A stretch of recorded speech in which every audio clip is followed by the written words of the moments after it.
Ambassador Sarah walked into the huge council chamber with her usual calm smile.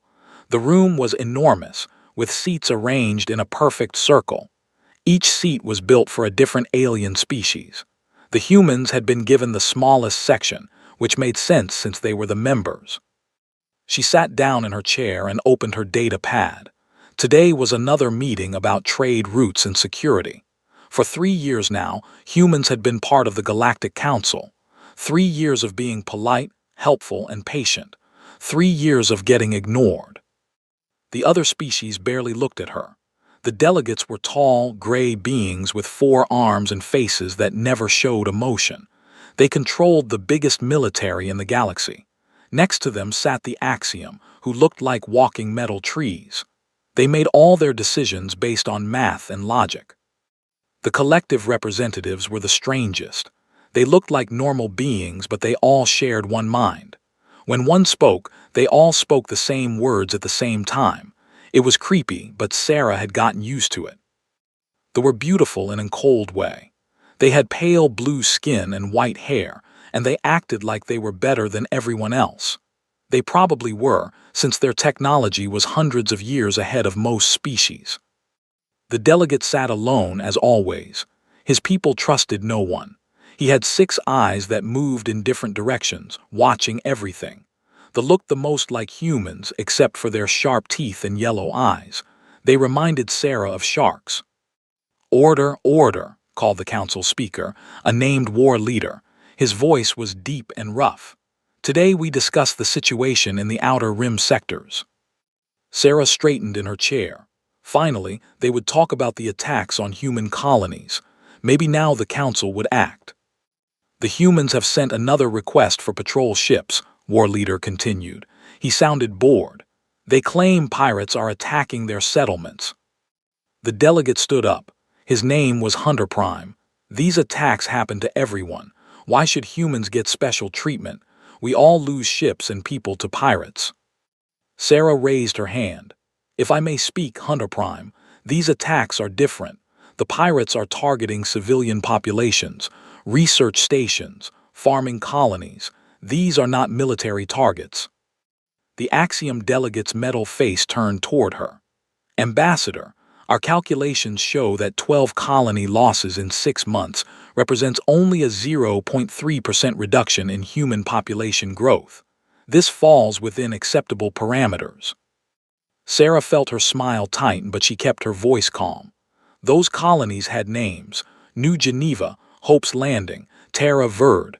They had families, children, scientists working to develop new food crops that could help feed the entire galaxy. "Emotion," said all 5 collective representatives at the same time. "Humans make decisions based on emotion. This is inefficient." The delegate lady waved one long, elegant hand. "Perhaps if humans built better defenses, they would not need our help. Strong species adapt. Weak species make excuses." Sarah's data pad showed her prepared speech about trade route security. She had spent weeks writing it, making sure every word was perfect. Every fact was checked. Every argument was logical. But listening to these beings talk about her people like they were numbers on a chart made her stomach burn. "We are not asking for charity," she said, keeping her voice level. "Humans are willing to pay for protection. We can provide resources, technology exchanges, even military support for council operations." War leader made a sound that might have been laughter. "Human military support. Your species has been in space for less than 50 years. What could you possibly offer beings who have fought wars for thousands of years?" The other delegates made various sounds of agreement. The 6 eyes all focused on Sarah for a moment, then looked away. Even he, who trusted no one, did not see humans as a threat. "The request is," war leader declared, "human colonies in the Outer Rim will continue to provide their own security.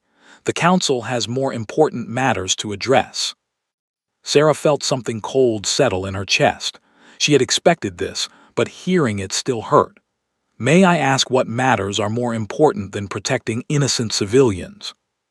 Lady smiled. It was a beautiful, cruel smile. "The Empire is expanding into the Helix Nebula. We require council approval for our new trade agreements. The collective needs approval to build more network stations, the 5 representatives said together.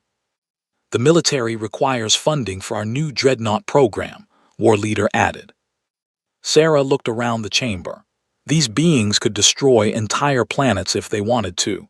They had technology that seemed like magic to humans, ships that could cross the galaxy in days, weapons that could crack moons in half, and they were worried about trade agreements while human children died.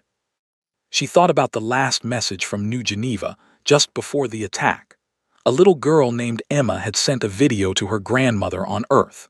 She was showing off the vegetables she had grown in the colony's greenhouse, tomatoes as big as her head. The vegetables could grow on worlds where nothing else would live. The pirates had killed everyone on that station. Men, women, children. They had burned the greenhouses and stolen everything they could carry. The council called it acceptable losses. Sarah closed her data pad and stood up. I would like to present additional information to the council. War leader looked annoyed. The human request has been, this matter is closed. This is not about the request, Sarah said. Her smile felt different now. This is about making sure the council has all the facts before making future decisions. The Axiom delegate's head tilted. What facts could humans possess that the council does not already know? Sarah walked to the center of the chamber, where speakers could address all the delegates at once. Her hands were steady, but something was changing inside her. 3 years of being polite, 3 years of being patient, 3 years of watching her people die while these beings worried about trade routes and military budgets. I think, she said, her voice carrying clearly through the chamber, that the council operates under certain assumptions about human nature. I believe it would be helpful to correct those assumptions. She activated the chamber's holographic display system. The other delegates watched with mild interest. Humans never had anything important to show. Sarah's smile was gone now. For the first time in 3 years, her face showed what she was really thinking, and what she was thinking was dangerous. Sarah touched the control panel, and the chamber's lights dimmed. The holographic display activated, showing a 3-dimensional map of the outer rim. Red dots marked the locations of the 12 destroyed human colonies. These are not just numbers, she said. Her voice was different now, colder. Each red dot represents between 5,000 and 50,000 human lives. War leader shifted in his seat. We are aware of the casualties, Ambassador. The council has already decided. You have decided that my people do not matter, Sarah interrupted. Several delegates made sounds of surprise. Humans never interrupted. They were always polite. The display changed, showing detailed images of the destroyed colonies, burned buildings, shattered greenhouses, bodies in the streets. The collective representatives turned their heads away in perfect unison. New Geneva was a research station, Sarah continued. They were developing new crops that could grow on dead worlds, food that could feed billions of beings across the galaxy. The researchers there were close to a breakthrough that would have ended hunger on 100 worlds. The images showed the greenhouse laboratories before the attack. Vast growing chambers filled with plants that glowed with bioluminescent markers. Scientists from a dozen species working together, including young human graduate students who had traveled across the galaxy to help. Then the images changed to show what the pirates left behind. Lady made a disgusted sound. This emotional manipulation will not change our decision. The strong survive, the weak perish. This is natural law. Sarah's hands clenched into fists. Natural law, she repeated.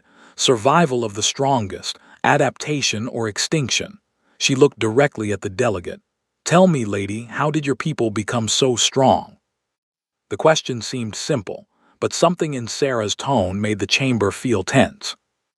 The empire has existed for 10,000 years, Lady replied proudly. We have conquered hundreds of worlds through superior technology and tactics. And before that, when your people first reached the stars. Lady hesitated. We formed alliances with stronger species. We learned from them. You were protected, Sarah said. It was not a question. The hegemony took you under their wing, gave you technology, shared their knowledge, protected your first colonies from pirates and raiders. The chamber was quiet. The hegemony had ruled the galaxy before the current council. They had been destroyed in a war 3,000 years ago, but their protection of younger species was legendary. Sarah turned to War Leader. And your first space travels. The big alien's 4 arms crossed over his chest. They earned their place through strength. After the collective gave you weapons technology and protected your home system for 500 years, Sarah replied.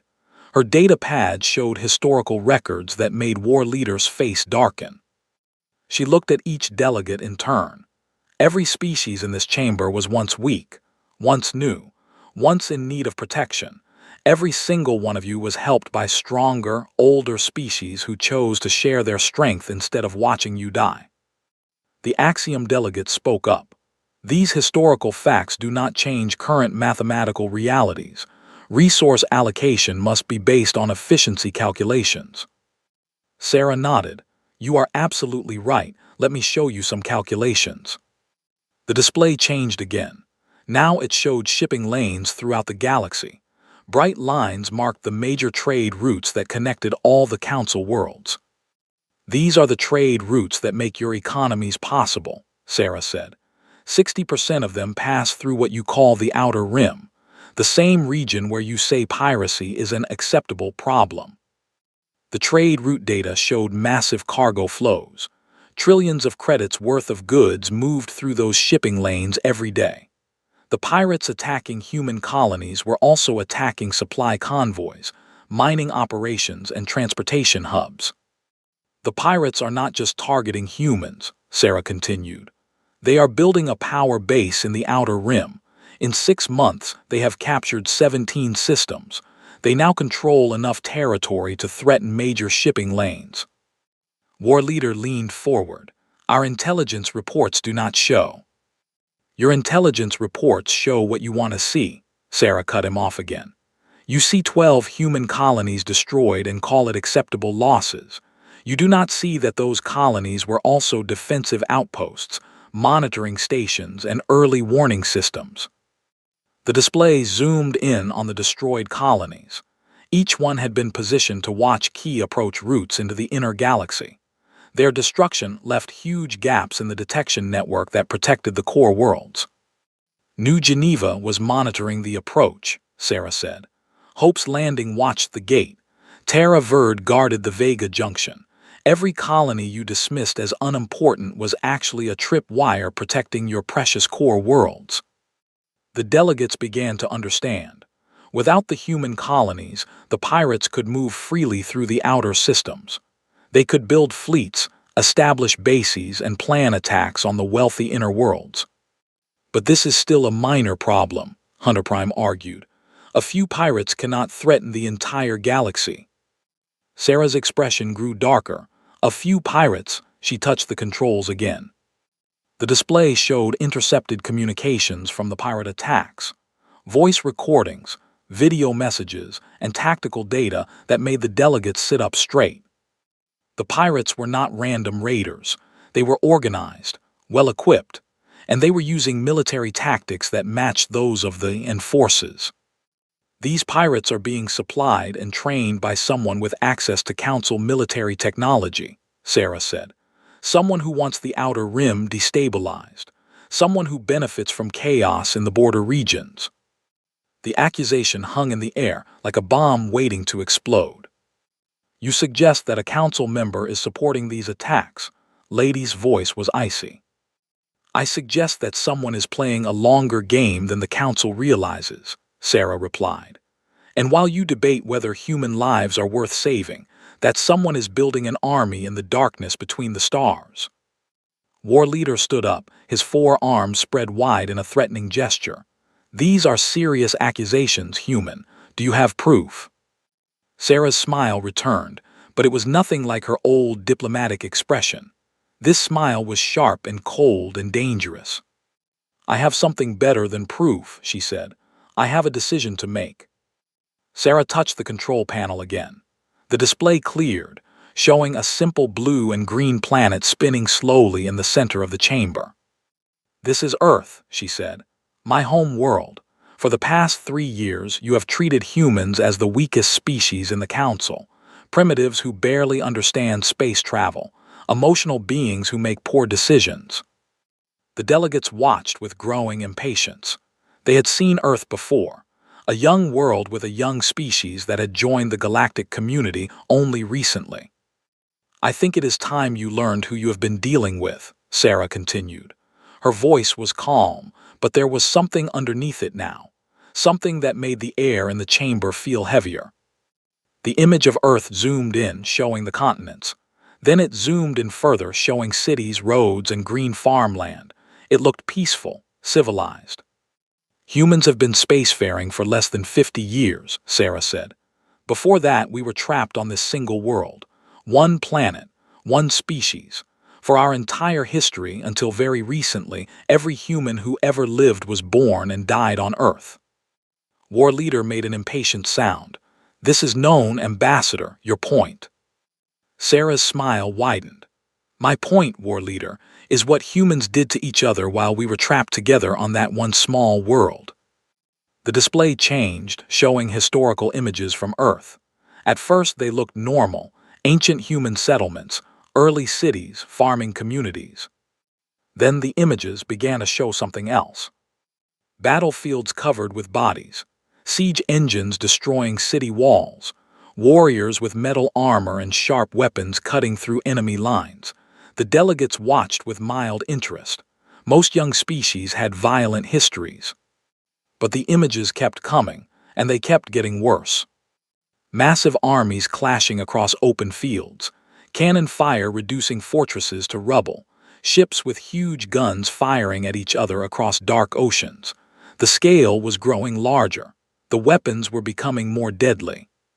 "For most of our history," Sarah said, "humans have been very, very good at one thing. We are good at killing each other." The images showed the first global war. Millions of soldiers in trenches, fighting with poison gas and machine guns. Cities bombed to ash. Entire generations of young men dying in muddy fields. The Axiom delegate calculated quickly. These casualty numbers seem excessive for a pre-space civilization. 20 million dead in 4 years, Sarah confirmed. But that was just practice. The next set of images showed the Second Global War. Factory cities burning. Massive tank battles that stretched for hundreds of miles. Bomber aircraft turning entire cities into firestorms. And finally, the terrible light of nuclear weapons reducing cities to shadows and radioactive dust. The delegates sat in shocked silence. The numbers were impossible. 60 million dead, entire countries destroyed, weapons that could crack continents. "This was before spaceflight," Hunter Prime said quietly. "Before energy shields, before medical technology that can regrow lost limbs." "Yes," Sarah agreed. "This was humans with primitive technology, chemical explosives, metal bullets, simple nuclear fission bombs." The display continued. Proxy wars, regional conflicts, terrorist attacks, genocide, revolution. For every year of peace in human history, there were 10 years of war. "We do not fight like you," Sarah explained. "When they go to war, they send armies to conquer territory. When they fight, they use superior technology to force surrender. When humans go to war," she paused, "we hunt." The images showed what she meant. Humans did not just defeat their enemies. They tracked them down. They found their leaders, their supporters, their families. They bombed their cities, burned their farms, and made sure they could never fight again. "Humans are persistence predators," Sarah continued. "On Earth, we hunted animals that were bigger, faster, and stronger than us. But we never stopped following them. We chased them until they collapsed from exhaustion. Then we killed them." The collective representatives spoke in unison, their voices worried. "This behavior pattern suggests extreme psychological instability." Sarah laughed. It was not a nice sound. "Psychological instability. No, this is just how humans work. We do not accept defeat. We do not surrender. We do not give up." The display showed more recent conflicts.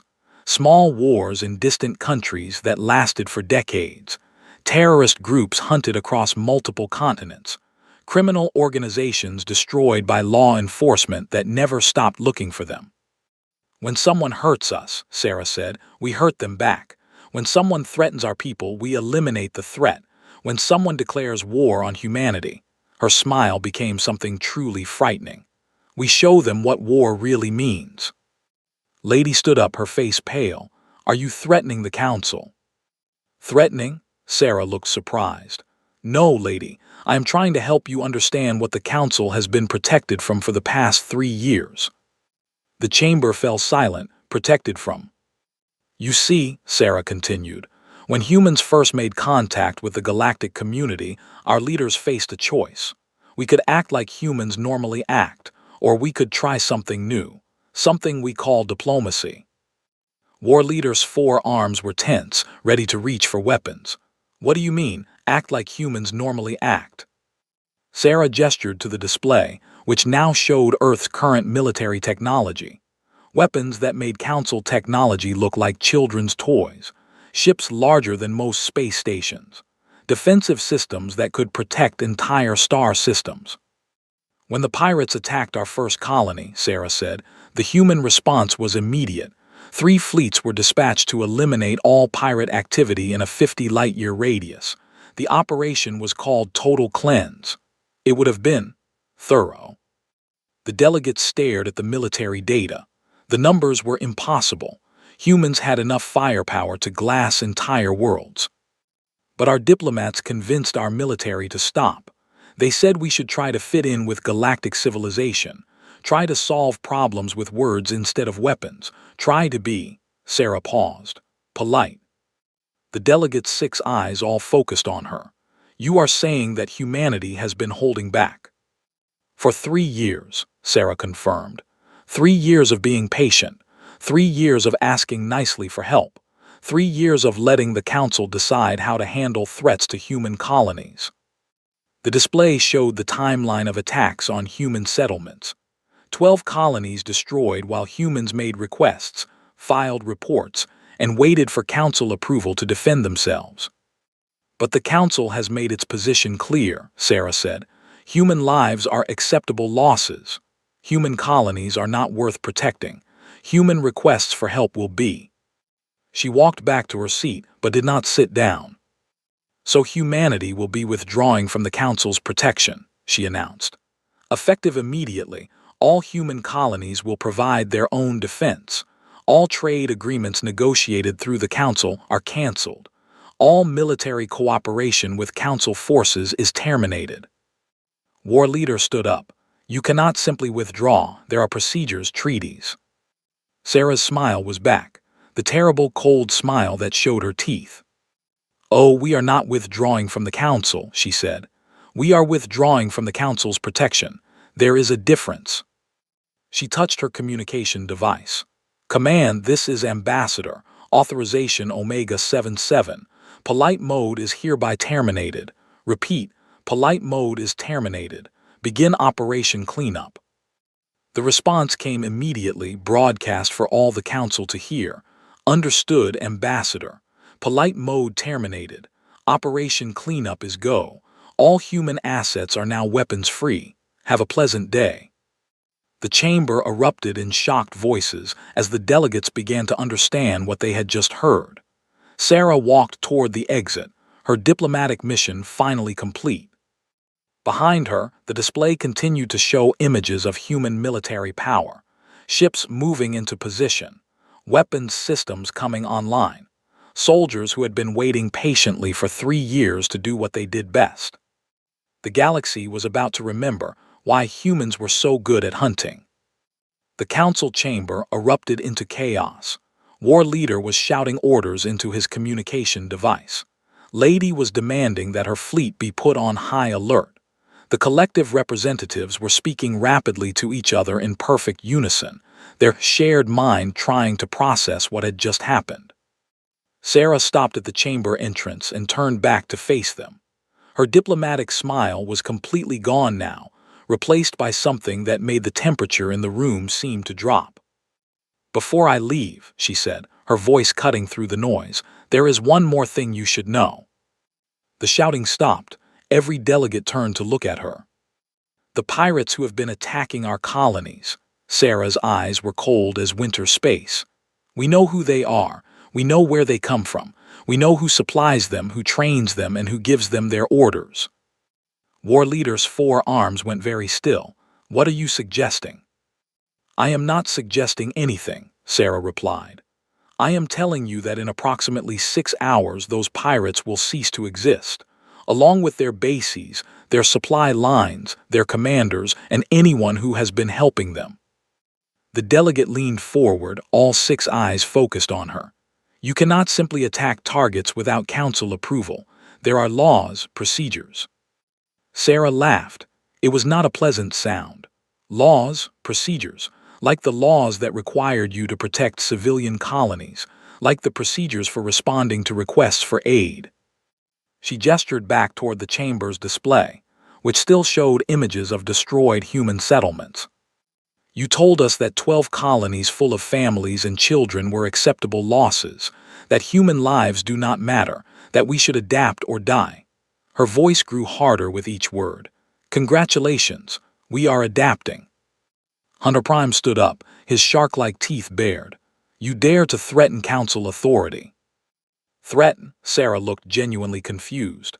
"No, Hunter Prime, I am informing you of changes in human policy. There is a difference." She touched her communication device again. "Command, please provide the council with our current operational status." The chamber's communication system crackled to life. A calm, professional voice filled the room. "Council delegates, this is Admiral Harrison, Human Defense Command. Current operational status: 73 fleet groups have departed Earth space and are en route to assigned patrol areas. Estimated arrival at target zones in 4 to 6 hours. All human colonies are now under direct military protection." War Leader's face went pale. 73 fleet groups. That was more military power than most species had in their entire navy. "Admiral," Lady called out, "by what authority do you move military forces without council approval?" "By the authority of the Human Colonial Defense Act," Admiral Harrison replied. "Article 1 states that human military forces are authorized to use any means necessary to protect human civilians when local authorities fail to provide adequate protection." The Axiom delegate processed the legal language quickly. "Local authorities? You mean the council?" "Correct. The council has declared that attacks on human colonies represent acceptable losses and that no aid will be provided. Therefore, local authorities have failed in their duty to protect civilians. Human forces will now handle this situation directly." Sarah smiled at the delegates' shocked faces. "Oh, did I forget to mention? The Human Colonial Defense Act was passed by our Parliament 2 years ago. We filed all the proper documents with the Council Legal Department. I believe they are still under review." The collective representatives spoke in unison, their voices strained. 2 years ago. You have been planning this for 2 years." "Planning what?" Sarah asked innocently. "Planning to defend ourselves when you refuse to help. Planning to take responsibility for our own security. Yes, we have been planning that since the day we joined the council." The communication system crackled again. "Admiral Harrison to council. Please be advised that human forces have identified 17 pirate bases in the Outer Rim sectors. These targets have been confirmed as hostile and will be neutralized according to standard human military doctrine." "What is standard human military doctrine?" the delegate asked nervously. Sarah's smile grew wider. "Complete elimination of threats. We do not capture pirates. We do not negotiate with terrorists. We do not accept partial victories. When humans fight, we fight to win. Permanently." War Leader activated his emergency communication system. "This is War Leader to High Command. Mobilize the Third Fleet immediately. Humans are launching unauthorized military operations." "Actually," Sarah said, "you might want to reconsider that order." "What?" Turned to face her. "Human forces have been analyzing Council military capabilities for the past 3 years. she explained. Your third fleet consists of 47 heavy cruisers and 6 dreadnoughts. Very impressive.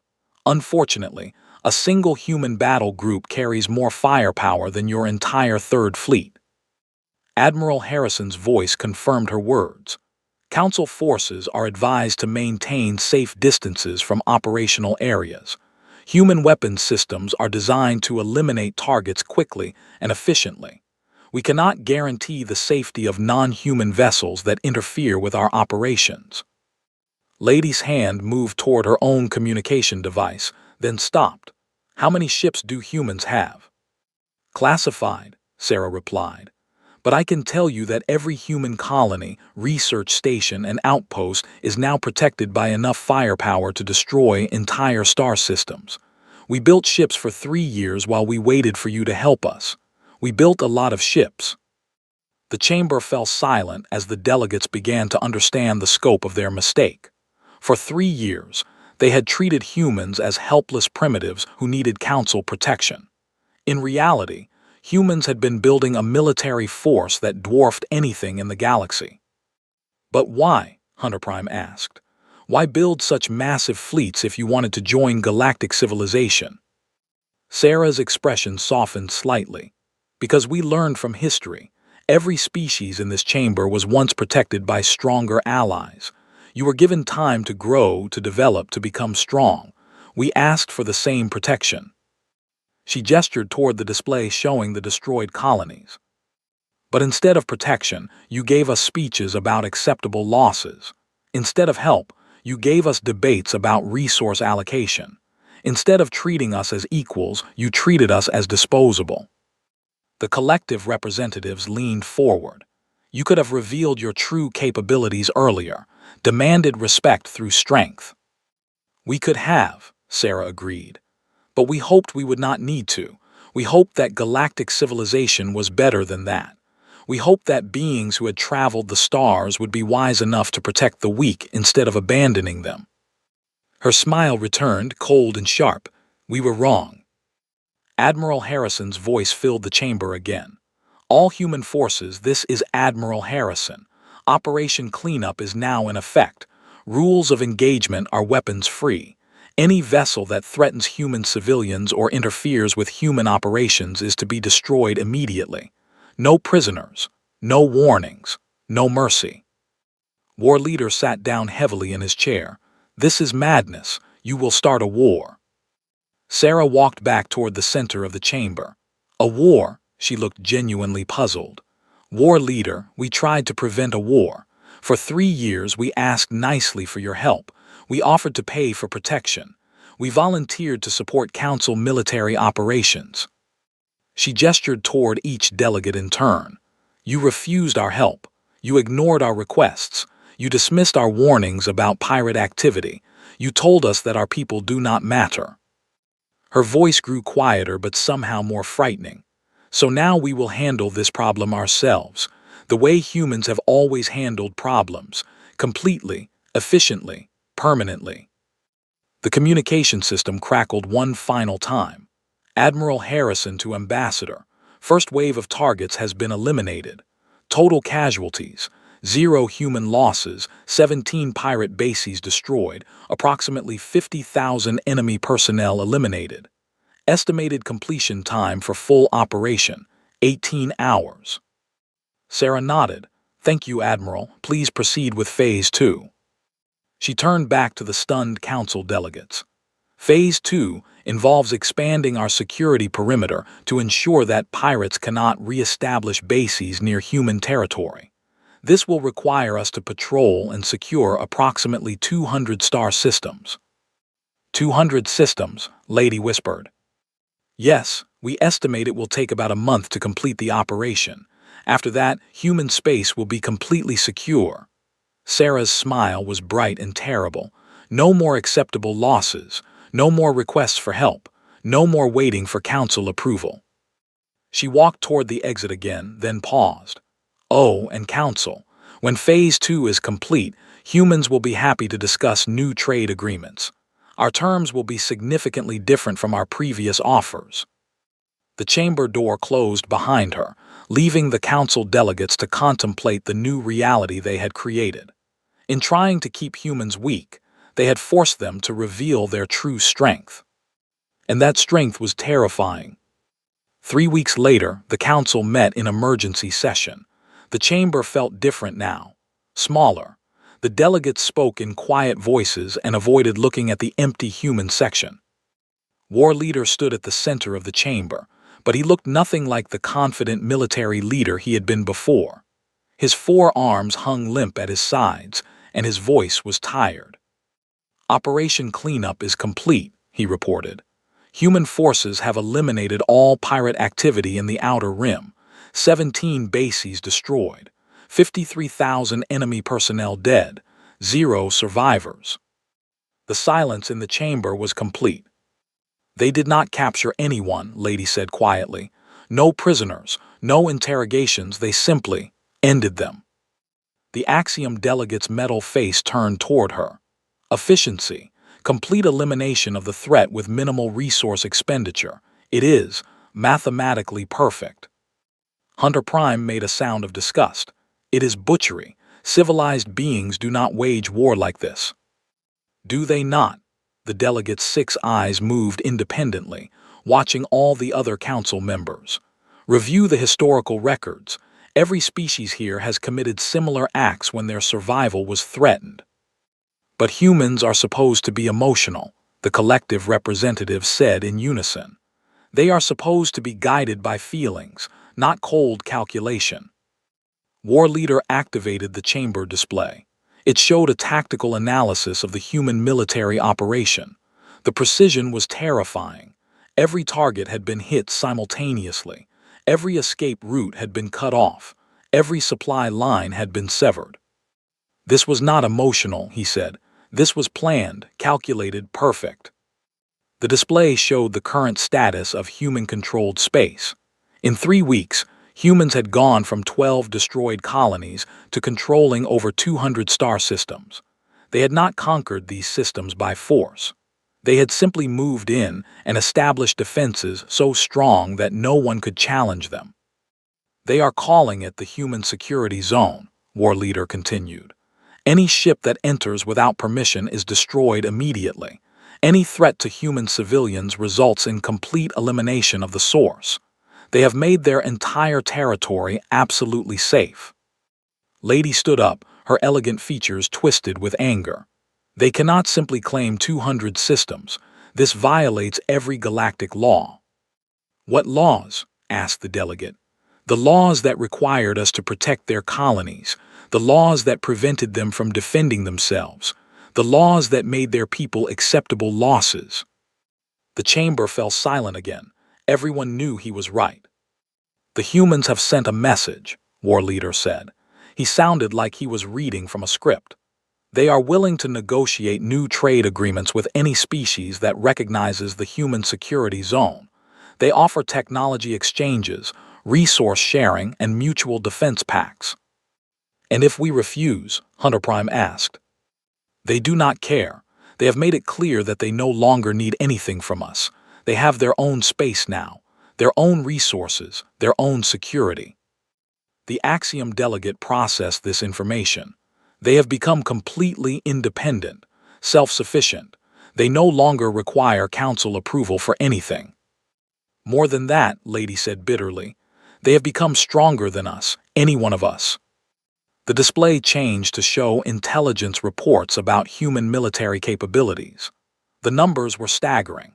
In 3 years of being polite and patient, humans had built the largest, most advanced military force in galactic history.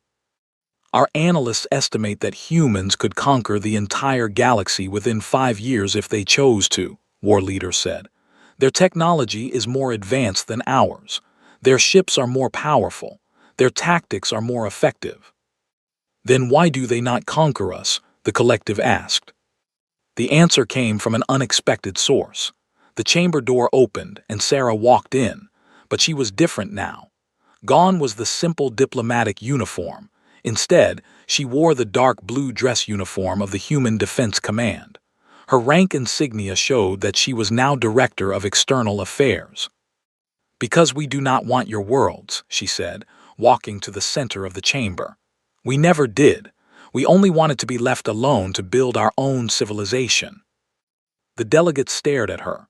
She looked the same, but something fundamental had changed. She no longer seemed small or harmless. She carried herself like what she truly was, the representative of the most dangerous species in the galaxy.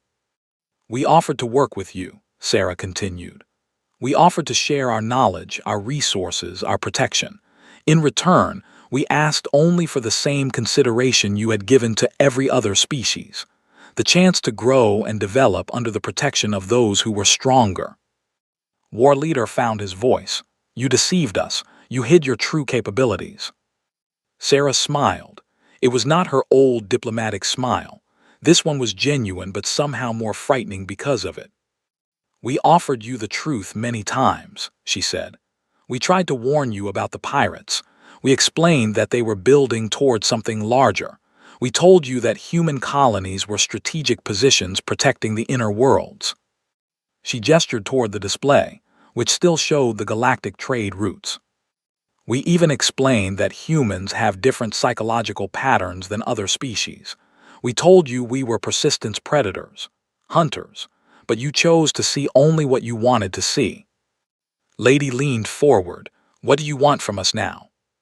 "Nothing," Sarah replied. "That is what you never understood. Humans do not want to rule other species. We do not want to control your worlds or take your resources. We want to be left alone to build our own future." "And if we leave you alone?" Hunter Prime asked. "Then we will leave you alone too. The human security zone is large enough for our needs. We have no interest in expanding beyond it unless we are threatened." The delegate's 6 eyes all focused on her. "And if we threaten you?" Sarah's smile grew wider. "Then you will learn why humans are so very good at hunting." She turned to leave, then paused. "The Council is welcome to continue its business as usual. The galaxy is large enough for all of us, but there is one thing you should remember." The delegates waited. "For 3 years, you were protected by humanity's desire to fit in with galactic civilization. That desire is gone now. If you ever again treat human lives as acceptable losses, if you ever again ignore our requests for help, if you ever again mistake our politeness for weakness," she paused, "you will discover what humans do to threats that cannot be negotiated with." She walked toward the exit, then stopped one final time. "Oh, and Council, the next time a young species asks for your protection, you might want to remember this conversation. Because the next time you abandon people who trust you, they might not be as patient as humans were." The door closed behind her, leaving the Council delegates to face their new reality.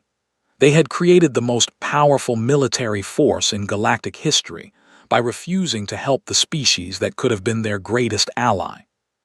War Leader looked around the chamber. "What do we do now?" The Axiom delegate calculated quickly. "We adapt, we learn, we remember." "Remember what?" Lady asked. "That strength is not always visible," the Axiom replied. "That patience is not weakness, that the beings we dismiss as unimportant may be the most dangerous of all." Hunter Prime made a sound that might have been laughter. "The most dangerous species in the galaxy asked us politely for help, and we said no." The collective representatives spoke in perfect unison. "We have made a terrible mistake." War Leader activated his communication system. "This is the Council to all member species. New diplomatic protocols are now in effect. Any request for aid from younger species is to be given immediate priority. All defensive requests are to be approved without delay." He paused, looking at the empty human section of the chamber. "And if anyone asks why these changes are necessary, tell them about the day we learned what happens when you anger the humans." Outside the chamber, in her new office overlooking the Council complex, Sarah sat at her desk and reviewed reports from the Human Security Zone. 200 star systems, 50 million human civilians, all safe, all protected, all free to build their future without fear. Her assistant knocked on the door. Director, the council has sent a formal request. They want to negotiate a new trade agreement. Sarah looked up from her reports. Her smile was warm and genuine and absolutely terrifying. Tell them we will be happy to discuss it, she said. After all, humans believe in diplomacy. She looked back at her reports. As long as the other side is reasonable. The galaxy had learned a valuable lesson. Never mistake human politeness for human weakness. Because when humans stop being polite, they become something much more dangerous. They become honest.